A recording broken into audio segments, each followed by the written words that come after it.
우리가 항상 새로운 시대를 살아가려면 그 새 시대에 맞는 수많은 선택을 우리는 해야만 합니다. 그래서 어떤 거는 택하기도 하고 또 어떤 것은 버려야 되기도 합니다. 특별히 우리가 시작하는 그 새 시대가 과거와는 아주 전면적으로 다른 그런 시대를 살아간다면 우리에게 있어서는 택해야 할 것보다는 버려야 할 것들이 훨씬 더 많은 그런 삶을 우리는 살 것이 되겠습니다. 우리가 어떤 시대를 새로운 시대다 이렇게 이야기를 하면 상대적으로 지금까지 왔던 시대들은 옛 시대가 되어집니다. 이때 옛 것들은 틀린 것도 있지만 어떤 것들은 새 시대에 맞지 않기 때문에 우리가 자연스럽게 버려야 하는 것들도 있습니다. 그래서 사람이나 국가나 개인이나 단체나 새로운 시대를 시작하면서 새로운 선택을 잘못하게 되면 오히려 그 새로운 시대가 빛을 잃어버리게 되는 경우들이 많이 있는 것을 우리는 역사와 성경을 통해서 보게 됩니다. 독일의 철학자 후설이라고 하는 분은 사람은 지나간 체험이나 의식을 현재의 의식 안에 보류하는 과거 지향의 성향을 가지고 있다 이렇게 이야기를 합니다.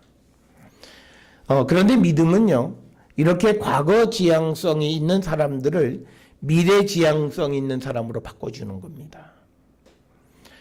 그래서 우리가 이 믿음의 삶을 살아가는 데 있어서 어느 정도 이 과거를 정리하지 않으면 우리에게 새로운 시대가 펼쳐지지 않게 되어지는 것을 우리는 보게 됩니다.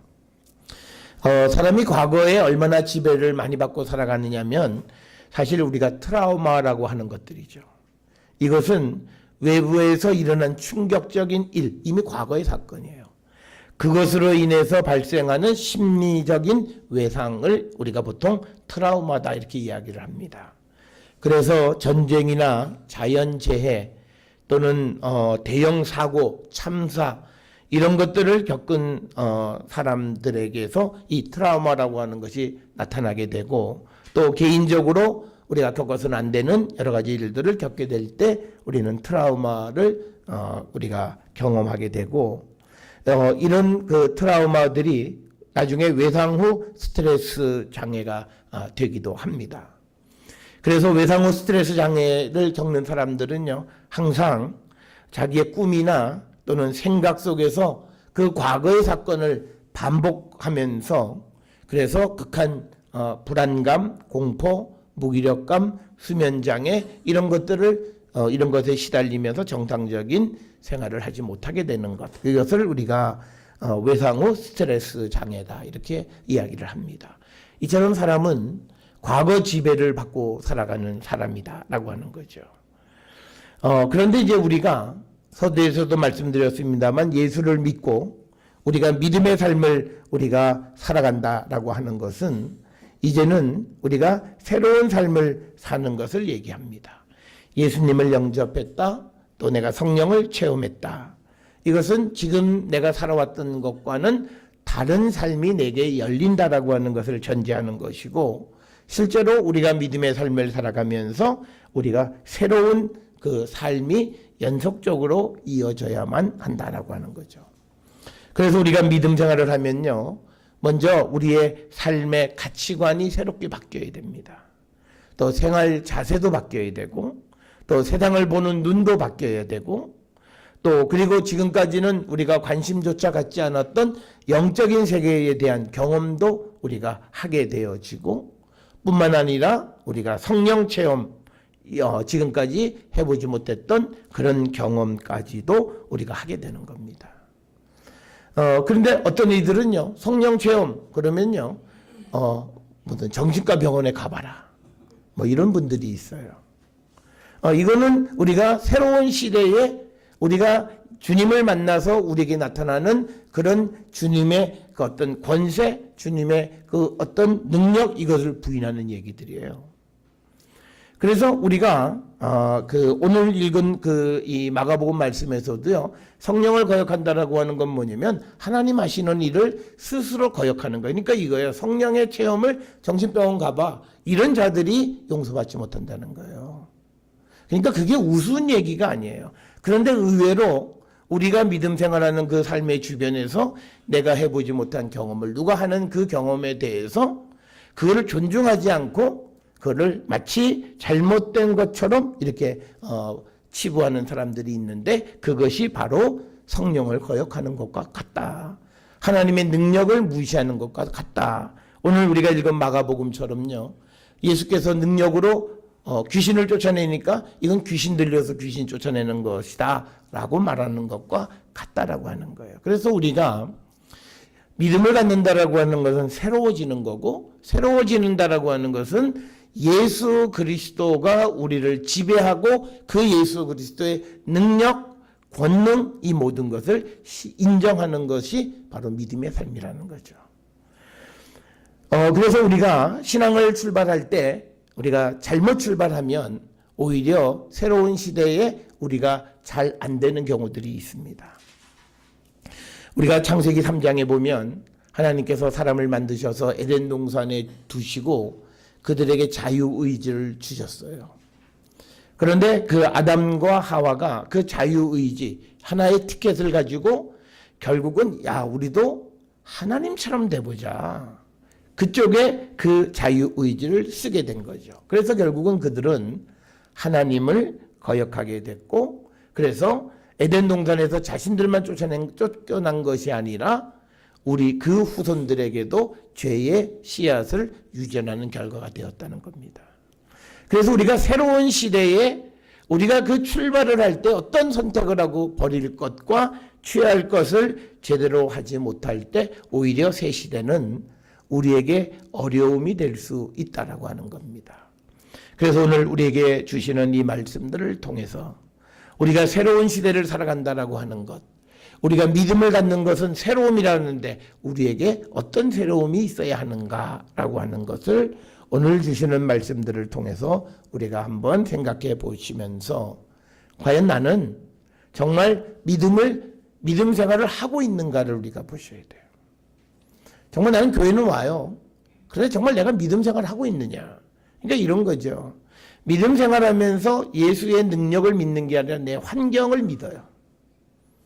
여러분, 우리가 그런 분들이 많아요. 나는 내 환경이 좋고 내가 뭐 안정적인 직장을 가지고 있고 그래서 내가 복음을 전한다. 이게 믿음이 좋은 것 같죠? 그건 믿음이 안 좋은 거예요. 왜냐면 그러면 그 사람은 환경이 안 좋아지고 그 처지가 나빠지면 복음을 안 전한다는 거예요.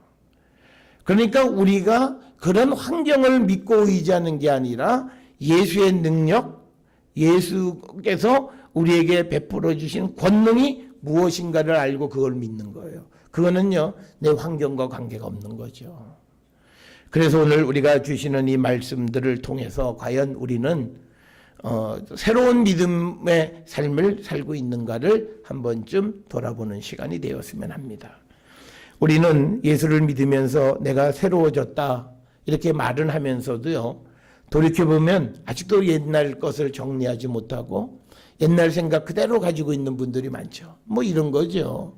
지금 내가 좀 어려우니까 빨리 이 문제가 잘 해결이 돼서 그 다음에 옛날에 내가 누리던 것처럼 그렇게 그냥 확 쓰면서 그러고 살고 싶다. 그러니까 이거는 안 되는 거예요. 왜? 이미 과거는 지나가고 버려야 되는데 하나님이 나를 회복해 주시면 다시 과거로 돌아가겠다는 거예요. 그래서 과거에 옛날에 내가 하던 삶, 그러니까 하나님이 원하시는 것은 그 어려움을 통해서 내가 지금까지 살아왔던 삶은 바른 모습은 아니었으니까 이제는 내가 하나님이 내게 은혜를 주시고 기회를 주시면 더 나은 삶을 살아야 되겠다는 생각을 해서 과거를 잘라내야 되는데, 그래야 하나님이 그들에게 무엇을 줘도 주시는데 그게 아니라 내가 다시 회복되고 내게 기회를 주시면 옛날에 내가 누리던 그 삶을 다시 한번 누려보고 싶다라고 하는 그런 모습으로 우리가 믿음의 삶을 살아가는 이들, 이건 교회는 다니지만 새로운 것이 하나도 없는 겁니다. 특별히 여러분 우리가 잘 아는 말씀 고린도후서 5장 17절에 그런즉 누구든지 그리스도 안에 있으면 새로운 피조물이라. 이전 것은 지나갔으니 보라 새 것이 되었도다. 그러니까 뭐냐면 성경에서 우리에게 말하는 것은 믿음, 예수를 믿기 이전과 이후는 확연히 달라야 돼요.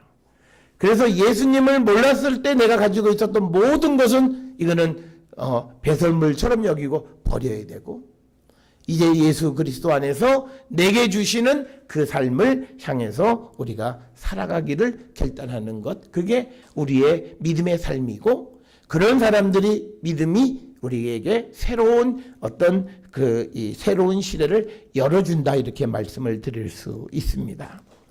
오늘 우리가 함께 읽은 고린도후서 4장 13절부터 5장 1절에 보면 예수 그리스도를 믿는다라고 하는 게 뭐냐, 그걸 우리에게 자세히 설명을 해 주는데요. 특별히 오늘 우리가 주시는 말씀을 자세히 보게 되면 우리가 예수를 믿는다라고 하는 것은 보통 세상 사람들이 보는 것과 전혀 다른 것을 볼 줄 알아야 돼요. 4장 16절에 겉사람은 낡아지나 우리의 속사람은 날로 새로워진다라고 하는 거죠. 그러니까 믿음 안에 있는 것은요, 성령 안에 있는 것은, 예수님을 만난 사람은, 말씀에 은혜 받은 사람은요, 이제 눈으로 보여지는 세상을 가지고 이러쿵저러쿵 판단하는 것이 아니라 보이지 않는 내면의 세계를 바라볼 수 있는 자가 되어야 된다는 거예요. 그게 우리가 새로운 모습이야. 과거에는 내가 돈 많이 벌고 내가 좋은 옷 입고 그래서 눈에 보이는 것만 가지고 내가 기쁨을 삼았는데, 이젠 그게 아니라 보이지는 않지만 내 안에 계시는 주님을, 나와 함께 하시는 성령님, 이걸 내가 체험하고 그것으로 내가 기뻐하고 그것으로 즐거워할 수 있는 사람. 그래서 우리 눈에 보이는 것에만 우리가 모든 것에 초점이 맞춰 있는 것이 아니라 보이지 않는 것을 보기 시작하는 그런 사람, 이게 뭔가 새로운 출발을 한 사람이라는 거고요. 17절에 보면 우리가 잠시 받는 환난에 경한 것이 지극히 크고 영원한 영광에 중한 것을 우리에게 이루게 함이다. 그래서 우리가 지금 당하는 환난, 이런 것들에 대해서 우리가 좌절하거나 절망하는 것이 아니라 이것을 넘어서서 우리에게 더 큰 영원한 영광을 주실 것을 믿고 살아가는 삶, 이것이 믿음이다라고 하는 것이고요. 또 18절에 보게 되면 우리가 주목하는 것은 보이는 것이 아니요 보이지 아니하는 것이다. 그러니까 보이지 않는 세상을 볼 줄 아는 것이 우리가 믿음 안에서 새롭게 바뀌어진 모습이에요. 그러니까 이런 거예요. 우리가 믿음 안에 세상을 살아가면서도 사람을 볼 때 저 사람 뭐 하는 사람? 저 사람 뭐 어떤 옷을 입었는가? 저 사람 어떤 차를 타고 다니고 어떤 데서 살고 있느냐? 여기에 관심만 가지고 있는 그런 것은 우리가 예수 믿기 전의 모습이 있지만, 이제는 보이지 않는 것을 보는 거죠. 저 사람의 가치관, 저 사람이 하는 말 속에서 그리스도가 나타나는가? 그리스도는 전혀 없는 그런 모습에서 과연 우리가 무엇을 배울 수 있는가? 뭐 이런 것들을 우리가 좀 볼 수 있는 그런 사람으로 우리가 새로워지는 거예요. 이런 것들이 우리가 성령을 체험했고, 이런 것들이 우리가 예수가 내 안에 계시는 그런 사람들의 모습이다라고 하는 겁니다. 특별히 우리가 믿음을 갖게 되면요, 이제 우리를 지배하는 이 지배 세력이 바뀐 거예요. 그러니까 예전에는 세상이 나를 지배했어요. 그런데 이제는 내가 예수를 믿으면 예수님이 나를 지배하시는 거예요. 그래서 우리의 삶에 예수님의 지배권을 허락하고 그 예수님이 하시는 모든 일을 우리가 수용할 줄 아는 사람이 되어야 한다라고 하는 겁니다. 오늘 우리가 읽은 마가복음 3장의 말씀 20절부터 25절은 예수님께서 귀신 들린 사람들의 귀신을 쫓아내고 그래서 병든 사람의 병을 고쳐주시는 일들을 베푸는 거예요. 그런데 사람들이 예수님이 이런 이적을 베푸는 심의 근원이 무엇인지를 제대로 이해하지 못하는 거예요. 자기들의 과거의 관념 속에서 그것을 이해하려고 하는 거예요. 그러니까 무슨 소리를 하냐면 예수님이 귀신 쫓아내는 것은 이게 바알세불의 힘을 얻어서 귀신을 쫓아낸다. 그랬더니 예수님이 말씀하시기를 사탄이 어떻게 사탄을 내쫓을 수 있겠느냐, 그렇게 반문을 하시는 겁니다. 그래서 오늘 주시는 이 마가복음 3장 20절부터 35절에서는 예수께서 하시는 일을 알지 못하는 사람들의 모습이에요. 그래서 예수님을 이 하나님의 아들로서 이 땅에 우리에게 참된 구원을 베풀어 주기 위해서 오셔서 우리에게 새 시대를 열어주시는 그 주님의 일을 전혀 알지 못하는 거예요. 아마 오늘 우리가 이 땅을 살아가는 많은 믿음의 사람들이 이 모습 아닌가 생각해요. 예수님이 우리에게 원하시는 새로운 시대, 주님이 우리를 지배하시고 주님의 능력이 이 세상을 지배하는 그 새 시대에 대해서는 전혀 관심이 없고요. 그냥 우리가 옛날처럼 나 잘 먹고 잘 살고 그냥 내가 원하는 거 이루어지고 그냥 좋은 것 갖고 싶고 그냥 남보다 더 많은 것 갖고 싶고 남과 경쟁해서 이기는 것이 최고인 것처럼 그런 삶을 우리가 살아가는 이 땅을 살고 있는 사람들의 믿음의 모습은 이제 예수를 믿는 새로운 공동체의 모습과는 전혀 다른 거죠. 그러면서 이제 31절부터 35절에 보면 예수님의 가족들이 와서 이제 큰일 났어요. 우리 아들이 귀신 들려갖고 귀신 쫓아내는 일을 한다고 소문이 아주 자세하게 퍼졌어요. 그랬더니 그 어머니와 동생들이 와서 야, 안 되겠다. 우리 가서 예수 잡아오자. 그러고 내려 그 예수님에게로 왔는데 예수님은 그 가족들 만나주지 않는 거예요. 그러면서 누가 내 형제고 자매고 내 어머니냐? 하나님의 뜻대로 하는 자다. 그러니까 믿음의 공동체는요, 혈연을 중시하는 그런 공동체가 아니라 하나님에 대한 믿음을 강조하는 믿음의 공동체, 하나님의 뜻에 의해서 움직여지는 사람들의 모임이라는 거예요. 그래서 예수님은 혈연 그거 만나주지 않아요. 그렇다고 해서 예수님이 이 지상의 가족관계를 깨뜨리시는 것이 아니라 그들이 하나님의 뜻을 알지 못하기 때문에, 그래서 예수님은 이 새로운 공동체는 하나님의 부르심에 응답하는 것이지 사람의 부름에 응답하는 것이 아니라고 하는 것을 우리에게 보여주는 겁니다. 그렇지만 오늘 우리가 이 세상을 살아가면서 우리의 믿음의 삶을 한번 돌아볼 필요가 있어요. 예수님은 믿음의 삶이 우리에게 이런 새로운 가치관을 갖기를 원하시지만 우리는 아직도 옛날의 모습 속에 그냥 매몰되어져서 살고 있는 그 모습. 그래서 우리는 가족 이기주의, 또 개인 이기주의, 교회 이기주의 속에 우리는 매몰되어 있는 잘못된 믿음의 모습. 어떤 하나님의 뜻대로 행하는 자들과 형제가 되고 자매가 되고 그리고 그들과 하나의 공동체를 이루어가지 못하는 이 모습. 이것은 분명 우리가 새로운 출발을 하지 못했다는 징표가 아니겠는가 이렇게 생각을 하면서 우리는요, 각자가 한번 돌아보세요. 지금 나를 지배하는 게 누군가? 지금 나에게 가장 큰 영향력을 끼치는 게 뭔가? 어쩌면 환경, 그 환경 중에서도 돈, 뭐 이런 것이 나를 지배하는 가장 큰 것일 수 있어요. 그렇다면 과연 이 예수의 능력, 예수의 권세 이런 것들은 나하고 무슨 관계가 있느냐? 그러면 아직 나는 새로운 믿음의 시대를 살지 못하는 거고 주님이 나를 지배하는 그 지배권을 허락하지 않았다라고 하는 거예요. 그렇다면 우리의 믿음은 한 발자국도 앞으로 나가는 것은 아니라고 하는 것을 오늘 우리에게 보여주는 그런 모습입니다. 여러분, 그래서 우리가 믿음 안에 살아가는 사람들은요, 우리의 눈이 앞에서 말씀드린 것처럼 영적인 눈이 열리셔야 돼요. 그래서 눈앞에 보이는 것만이 전부가 아니라 미래를 볼 줄 아는 그런 눈을 우리는 가져야 된다는 겁니다. 여러분, 우리가 사무엘상 8장 4절부터 11절에 있는 말씀은 이스라엘 백성들이 사무엘을 통해서 왕을 세워달라 이렇게 부르짖는 거예요. 그런데 우리가 이 사무엘상 8장의 배경은 이스라엘이 가나안에 정착한 다음에 아직도 이스라엘은 중앙집권적인 그런 체제가 아니에요. 그냥 지파별로 나뉘어져 있어요. 그러니까 외적이 쳐들어오면 이게 어떻게 잘 힘을 합해서 외적을 물리치기가 상당히 어려워요. 그런 상황 속에서 블레셋은 자꾸 이스라엘을 괴롭히고 또 요단 동편에 있는 암몬도 계속 이스라엘을 괴롭히는 상황이 옵니다. 그때 이스라엘 백성들이 이제 우리에게도 다른 나라와 같이 왕의 제도를 세워달라. 그래야 우리를 괴롭히는 그 적들을 물리칠 수 있다라고 그렇게 생각을 한 거예요. 그러니까 그들은요, 당장 눈앞에 이 문제를 해결하기 위해서는 가장 좋을 게 뭘까? 그것은 바로 왕을 세우는 것이다. 이렇게 생각을 했어요.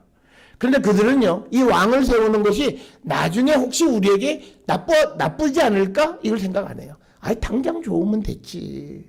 당장 문제를 해결하면 됐지. 뭐 거기까지 생각해. 우리는 그렇게 생각해요. 그건 나중에 생각해. 근데 나중에 생각할 문제가 아닌 거예요. 그래서 오늘 주시는 8장 7절에 사무엘한테 왕을 세워달라고 그랬더니 사무엘이 하나님 앞에 기도하는 거죠. 그랬더니 여호와께서 사무엘에게 말씀하세요. 백성이 너에게 한 말을 다 들으라. 이는 그들이 너를 버림이 아니요 나를 버려 자기들의 왕이 되지 못하게 함이니이다. 그러니까 뭐냐면요, 당장 문제를 해결하기 위해서 왕을 세우는 건 좋아요. 그런데 이스라엘이 어떤 나라입니까? 하나님께서 애굽에서 그들을 출애굽시켜서 가나안에 정착시켜 주셨잖아요. 그러면 그 나라가 하나님에 의해서 비록 외적이 자꾸 쳐들어온다 할지라도 하나님에 의해서 그 모든 것을 물리칠 생각을 한 것이 아니라 자기들 스스로 자기들의 힘을 길러서 자기들이 그것을 어떻게 해보겠다 그러면서 하나님을 이제 그들의 왕이 되지 못하게 하는 그 일을 행한 거예요. 여러분, 우리가 세상을 살아가면서요, 눈앞에 있는 문제 해결할 때 이렇게 문제를 해결하면 망하는 겁니다. 여러분, 우리가 알다시피 이스라엘은 왕의 제도를 세워서 무슨 다윗 왕조가 세워지고 솔로몬이 왕이 되곤 했지만 결국은 망하고 나서는 다시 회복되지 않아요. 하나님이 그 왕조를 없애버리는 거예요. 왜? 그 왕이 있으면 하나님이 이스라엘의 왕이 되지 못하게 하는 거예요. 그러면 그것은 그들의 영성에 있어서, 믿음에 있어서는 마이너스라는 거예요. 적어도 우리가 믿음의 새로운 출발을 한다라고 하는 건 이런 거예요. 당장 눈앞에 이익을 생각하는 것이 아니라 이것이 나에게 유익하냐를 생각하는 거예요. 여러분, 우리가 세상을 살아가면서요, 불리한 방법, 부정한 방법, 뇌물 이런 걸로 문제를 해결해요. 당장은 좋아요. 그런데 우리가 하나님이 어떤 분이세요? 모든 불의함을 드러내시는 분이에요. 당장은 넘어갔어요. 그런데 그것 때문에 결국은 망하게 된다는 거예요. 우리가 지난 금요일에 금요 우리 기도회 때도 그 말씀 봤어요. 우리가 사람을 의지하면 하나님은 그 사람 때문에 수치를 당하게 하세요. 그게 하나님이 하시는 방법이에요. 그러니까 뭐냐면 하나님이 일을 처리하시는 한 가지 방법은 내가 사람을 의지하면 그 일은 지금은 괜찮은 것 같아요. 그런데 그것 때문에 언젠간 그 사람의 일에 망신을 당하게 하신다는 거예요. 그게 하나님이 일을 하시는 방법인, 우리는 지금 내가 문제가 어려울 때 사람을 의지하는 게 아니라 왕을 세우는 게 아니라 더 하나님 앞에 나가는 일을 해야 되는 거예요. 그래서 우리가 만약 이때 이스라엘이 왕을 세워달라 하지 않았더라면, 물론 역사의 가정은 우스운 얘기긴 하지만요, 이스라엘은 포로도 가지 않았을 거고요. 지금까지도 그 다윗의 왕권은 아마 지속되어지는 하나님의 방법에 의해서, 하나님의 택함에 의해서 세워지는 그런 왕의 제도가 되었더라면 훨씬 더 좋은 나라가 되고 좋은 민족이 되었을 거예요. 그래서 여러분, 우리가 새로운 출발, 이것은요, 세상 사람들이 살아가는 방식과는 전혀 다른 거예요. 세상 사람들은요, 당장 눈앞에 있으면 그걸 확 물어요. 그래서 내 것으로 만들고 그걸 취해요. 그래서 당장 좋으면 그게 최고예요. 그런데 믿음 안에 있는 사람은 우리가 소위 영적이라고 하는 것, 보이지 않는 세상을 본다라고 하는 개념은 바로 그거예요. 지금 내게 좋은 것이 미래에도 내게 좋을까를 생각하는 거예요. 지금 내가 이것이 아주 다급하지만 그러나 내가 이것을 피하기 위해서 하나님을 배반한다라고 하는 게 과연 나한테 유리할까를 생각하는 거예요. 우리는 세상을 살아가면서 나의 눈앞에 있는 문제 해결을 하기 위해서 하나님을 자꾸 밀어냅니다. 하나님을 내 인생에 나의 왕이 되지 못하게 자꾸 밀어내는 삶을 살아요. 그래서 우리의 삶은 새로운 삶을 살아가는 것 같지만 새롭지가 않아요. 옛날하고 똑같아요. 하나님이 우리의 주인이 되시고 우리의 왕이 돼서 우리를 지배하시고 우리를 이끌어 가셔야 되는데 아직도 우리는 내가 내 인생의 주인이고, 그리고 하나님은 개입하지 못하게 하고 하나님은 우리의 왕이 되지 못하게 함으로 결과적으로 지금은 문제를 해결하는 것 같지만 결국은 장래에는 그것 때문에 큰 망신을 사게 되는 겁니다. 여러분, 이스라엘 백성이요, 가나안 들어갔다가 결국은 다시 나라를 뺏겨서 갈 때에 그 사람의, 그 백성들의 마음속에 좌절감이 얼마나 컸겠는가, 그 수치심이 어떻겠는가를 한번 생각해 보세요. 우리가 그들이 갈 때는요, 다시 70년에 돌아온다라고는 보장이 없어요. 그때 그들이 쫓겨가는 마음, 그러니까 우리가 간단하게 사업을 하다가 잘 안 돼서 내가 살던 건물, 집 다 비워주고 나가야 되는 그 심정, 그런 거예요. 그런데 그것이 이유가 뭐냐? 눈앞에 있는 이익만 따라가다가 결국은 그렇게 됐다는 거예요. 그래서 여러분, 우리가 영적이라고 하는 것, 보이지 않는 것을 본다라고 하는 것은 뭐냐면 지금 일이 앞으로 어떻게 될 것인가를 우리가 믿음 안에서 예측하고 하나님이 우리에게 주시는 것에서 어긋나는 일, 바르지 않은 일을 행하지 않는 거예요. 차라리 지금 늦게 시작하는 것이 나중에 망하는 것보다 훨씬 나아요. 그런데 우리가 하나님을 속이고 하나님을 우리가 의지하지 않게 되어졌을 때, 그러니까 우리가 하나님을 의지하지 않는 건요, 마가복음 3장 28절 30절에는 성령을 모독하는 죄예요. 하나님이 나를 지배하는 걸 인정하지 않는 거예요. 하나님이 나를 지배하지 못하게 하시는 거예요. 그게 성령을 거역하는 거예요. 그러니까 하나님의 뜻이 아니에요. 그런데도 내가 고집을 피워요. 그게 성령을 거역하는 거예요. 아버지의 말씀에는 그러면 안 되는 줄 알아요. 그런데도 하고 싶어서 해요. 그게 성령을 거역하는 거예요. 그게 용서함을 받을 수 없다는 거예요. 그래서 우리는 우리 자신을 한번 좀 돌아보셔야 됩니다. 정말 내가 새로운 시대를 살고 있는가? 정말 주님의 지배를 내게 허용하고 주님이 나의 왕이 되셔서 나를 이끌어 가시는 것에 순종하고 하나님이 나를 이끌어 가시고 예수께서 우리에게 행하시는 모든 것에 그 능력을 우리가 믿고 살아가는 자가 되는가? 그 믿음이 결국은 우리가 과거 믿음이 없었을 때와 전혀 다른 삶을 살아가는 새 시대를 사는 성도의 모습입니다. 사랑하는 성도 여러분, 우리가 예수를 영접했다, 그리스도를 믿는다, 성령을 체험했다, 예수의 주권, 예수의 영권, 이런 건 얘기해요. 그런데 그것이 나를 지배할 때 그곳에 복종하고 그 믿음 안에, 그 주님의 능력 안에 우리가 살아가기를 결단하는 자, 바로 믿음을 시작한 자들이고 새 시대를 사는 사람이라 말씀드릴 수 있습니다. 우리가 예수 그리스도를 믿음으로 예수의 권위와 능력을 믿고 순종하는 자, 그래서 하나님의 축복을 받는 거룩한 백성들이 될 수 있기를 주의 이름으로 축원합니다. 기도하시겠습니다.